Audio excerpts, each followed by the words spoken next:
police told us the cabin was empty. They swore to us that no one had been inside. They were wrong, because someone had been living in our walls for days, and we didn't know it until the night we finally turned off the lights. It started long before that cabin. After 4 years of trying, 4 years of doctors, tests, and prayers, we had finally been gifted a miracle. We were going to be parents. But then, as quickly as the light had entered our lives, it was snuffed out. The miscarriage hit my wife with a physical force. She didn't just grieve, she fell into a hollow, unreachable depression.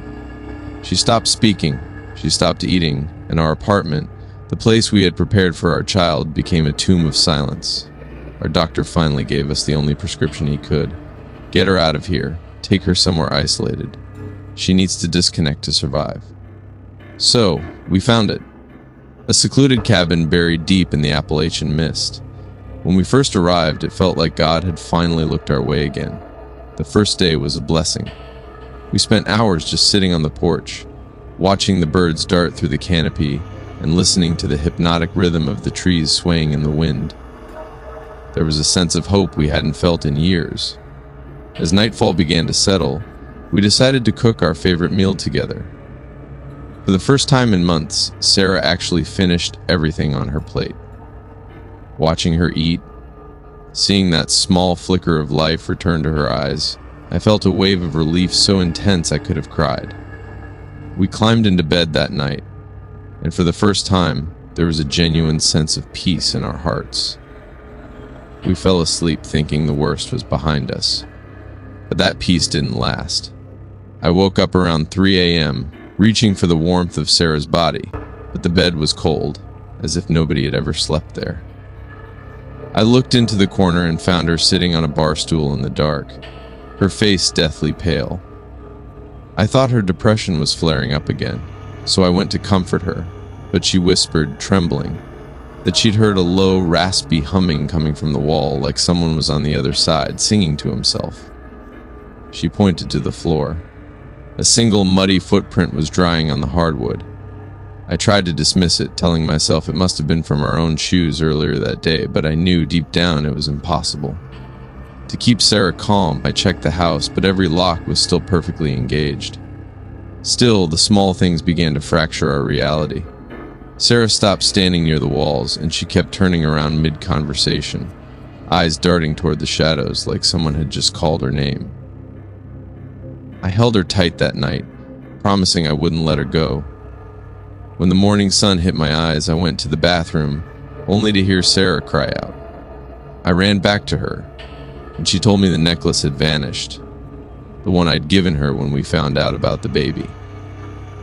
It had been on the vanity, and now it was gone. Feeling that there had to be some mistake, I decided to take her out to the village to keep her mind fresh. We spent the entire day out in the country, looking at animals and eating local food. When we returned to the cabin, Sarah was hesitant, but I promised her that everything would be okay because I would always be right beside her. That night, the atmosphere turned predatory.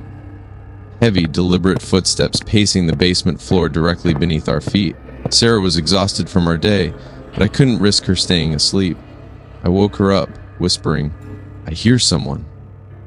I grabbed my phone and turned on the flashlight. Sarah gripped my arm, her nails digging into my skin. I had to know.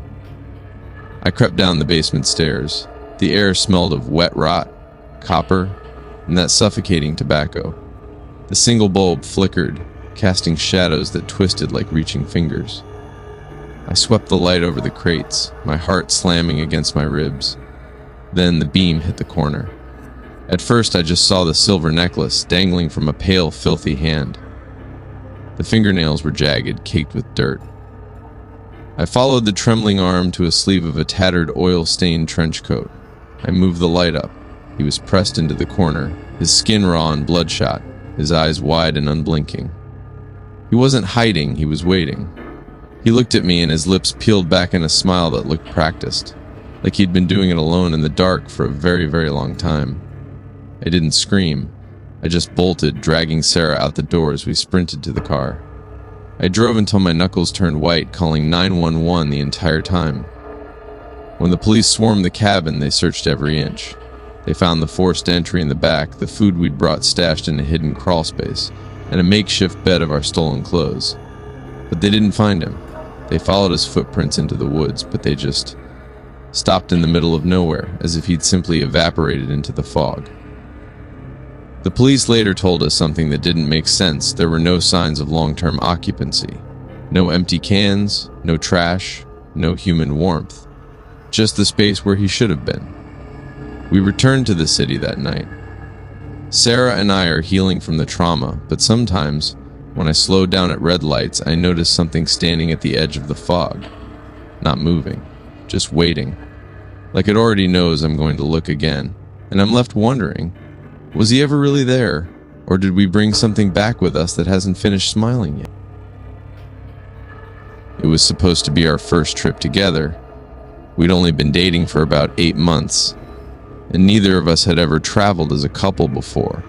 I wanted everything to be perfect. So I booked 4 nights at a beachfront resort in Florida. The pictures online looked incredible. Private beach, palm trees, ocean view rooms. Exactly the kind of place where nothing bad should ever happen. For the first day, it really was perfect. We walked the beach until sunset. We rented bikes. We found a little seafood restaurant by the marina. Everything felt effortless.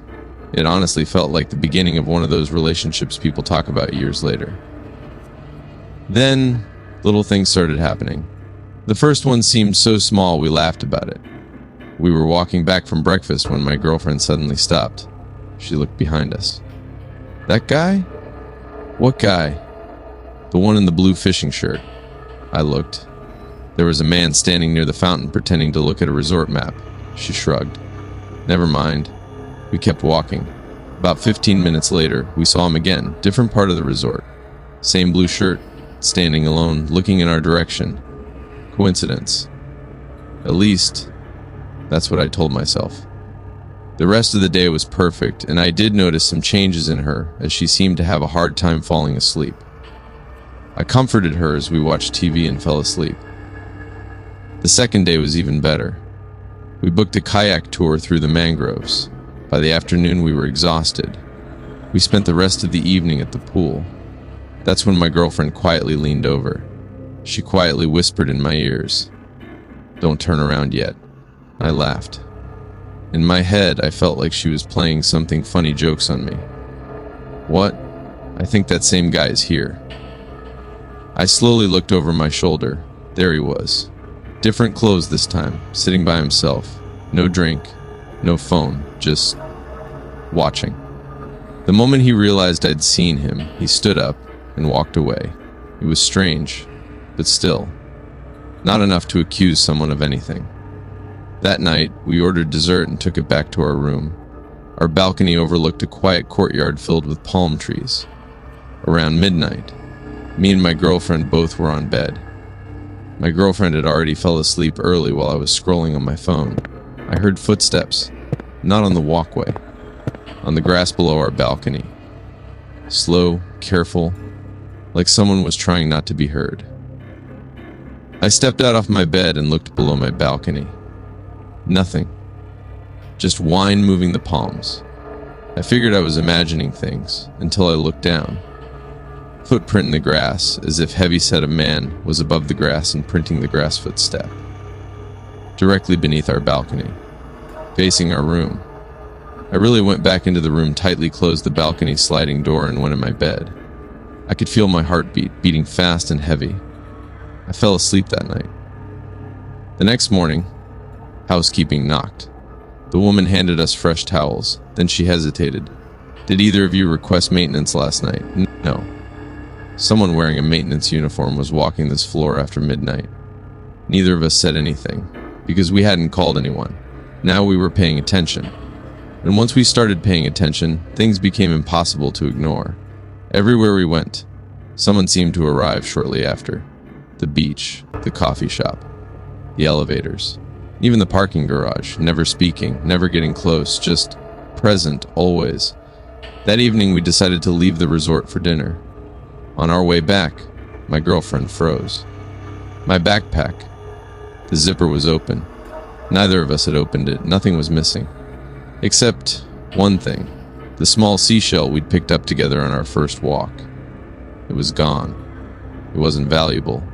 It had no meaning to anyone else. Someone would have had to unzip her bag, reach inside, ignore everything else, and take only that.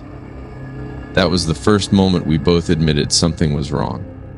We reported everything to the front desk about us seeing that man everywhere we go, somebody beneath the balcony. The manager listened carefully. He apologized and decided to give us a different room and said that they would keep an eye around the resort, looking for somebody suspicious. That night, neither of us slept much. Around 2 a.m., there was a soft knock. 3 taps. Very gentle. Not loud enough to wake someone unless they were already awake. I checked the peephole. Nobody. I know I should have been smart and just let it be, but I was so frustrated and angry that our vacation was being ruined because of this random person. I just opened the door to see if there was anybody I could blame for ruining our vacation. The hallway was empty. Except, sitting on the welcome mat, was the missing seashell. Still damp, as if it had just come from the ocean. I threw the sea out. As I was closing the door, my girlfriend asked me who was it. I knew she was freaked out already about all the incident that had happened. I just shook it off and said it was room service. That night, my girlfriend slept in peace, but I couldn't get myself to fall asleep as I was starting to hear a happy breath coming from the walls, or a wind that sounded somebody was howling. As the morning appeared, I quickly packed all over before the sunrise had completely happened yet. Woke my girlfriend up. Didn't even wait for checkout. As we loaded the car, my girlfriend suddenly grabbed my arm. She was staring toward the parking garage. Standing beside one of the concrete columns was a man wearing sunglasses. Even though the sun hadn't come up yet, he wasn't moving, he wasn't waving, he was just watching us leave. The moment I reached for my phone, he stepped behind the column. We got inside the car and got out of there. Even though nobody followed us, I constantly kept on checking my rearview mirror, just in case I would spot somebody unusual. A week after we got home, the resort called me. They said security had finally reviewed footage from multiple days. They found someone appearing near us over and over again. Different clothes, different hats, different times, always staying just far enough away to avoid attention. They couldn't identify him, because every camera lost sight of him before showing where he went. The manager apologized again, then said something I still think about. "We don't believe he was staying at the resort." I asked, "Then how did he keep getting inside?" There was a long silence. Finally, he answered quietly, "We've been trying to figure that out ourselves. We never went back. And even now, whenever we travel together, my girlfriend still checks behind us. Not because she's afraid of Florida, because sometimes the person following you isn't trying to catch up. They're making sure you never forget they were there." 3 days earlier, my sister and I hadn't taken a trip together in almost 4 years. I'd been away at college. She'd been trying to rebuild her life after a painful divorce. When I came home for summer break, I could tell she was trying to convince everyone, including herself, that she was fine. She smiled. She laughed. But there was something missing. So I suggested we disappear for a few days. No family, no work, no phones, just the two of us. She didn't hesitate. A week later, we packed the car and drove deep into the Cascade Mountains of Washington. Nearly 5 hours after leaving Seattle, the roads narrowed into winding forest trails. Eventually, our GPS lost signal. The Airbnb host had emailed us directions beforehand. At the very bottom of the message was one sentence: "If you wake up during the night, please keep the curtains closed until sunrise." We laughed. Looking back, I wish we hadn't. The cabin was beautiful. A cozy cedar Airbnb overlooking a quiet mountain lake. There was a private dock, 2 kayaks tied to the pier, a fire pit, miles of hiking trails, no neighbors, no cell service. Exactly what my sister needed. The first afternoon was perfect. We unpacked, cooked dinner together, sat on the dock watching the sun disappear behind the mountains. That night, we both fell asleep almost immediately. Around 2 in the morning, I woke to slow footsteps outside. Across the wooden dock, I didn't dare leave the bed. I looked through the bedroom window. The dock was empty. The lake was perfectly still. The footsteps stopped. I convinced myself I'd imagined them. My sister was still asleep beside me. The next morning, we hiked one of the nearby trails. After about an hour, we reached an overlook high above the lake. The view was incredible. Then my sister grabbed my arm. Look! Hidden between the trees on the opposite shoreline sat an old wooden cabin. It looked abandoned, older than ours. There was no dock, no road, no smoke, no movement.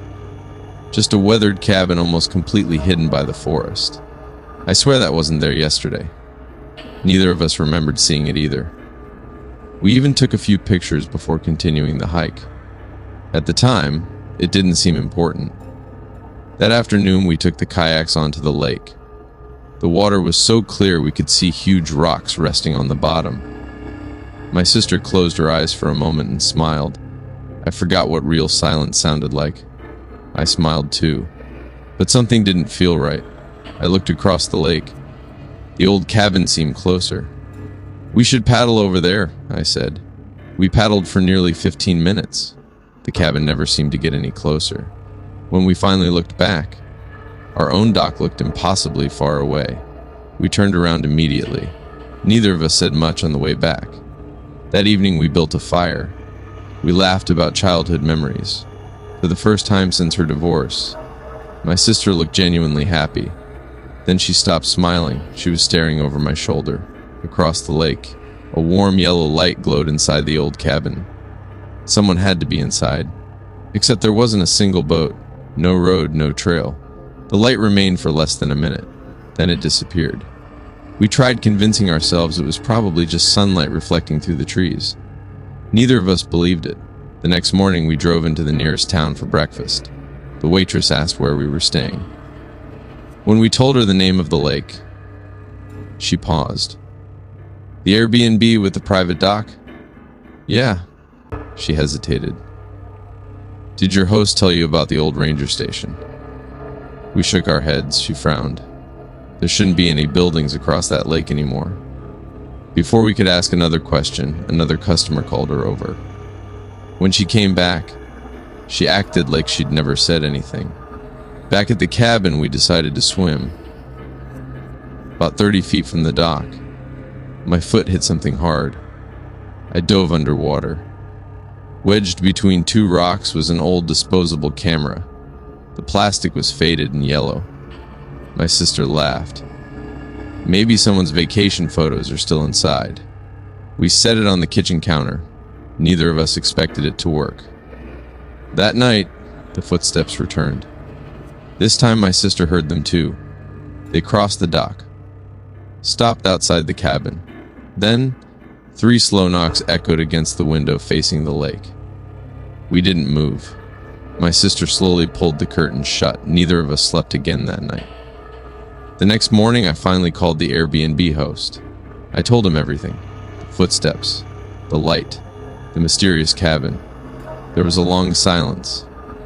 Finally, he said quietly, "There's only one cabin on that lake." "Our cabin? Yes, but we've seen another one." Another long silence. Then he said, "If you see lights again tonight, don't look." Before I could ask why, he hung up. We decided to leave that afternoon, but before we could finish packing, a violent storm rolled over the mountains. Heavy rain, strong wind, fallen trees blocked the only road out. We were trapped until morning. Around midnight, the light appeared again. Only this time, it wasn't across the lake. It was much closer. We looked through the rain. The old cabin now stood near the opposite shoreline, much closer than before. My sister whispered, "It moved." As we watched, a curtain slowly closed over the upstairs window. Someone had been watching us. The storm cleared before sunrise. We packed the car and left without eating breakfast. On the way down the mountain, we passed several police vehicles heading toward the lake. One officer asked if we'd seen anyone else staying there. Before I could answer, my sister quietly said, "Please don't go looking for the cabin across the lake. The officer looked confused. There isn't one. Neither of us said another word. Months later, I paid to have the disposable camera developed. Only one photograph survived. It showed my sister and me sitting on our dock on our first evening. The picture wasn't taken from our cabin. It was taken from somewhere across the lake. From the exact place where the mysterious cabin had stood. The timestamp printed in the corner read, "One day before we arrived." Hey guys, thank you so much for watching my very first video. I really hope you enjoyed the story. If you did, please don't forget to like, subscribe, and support this channel.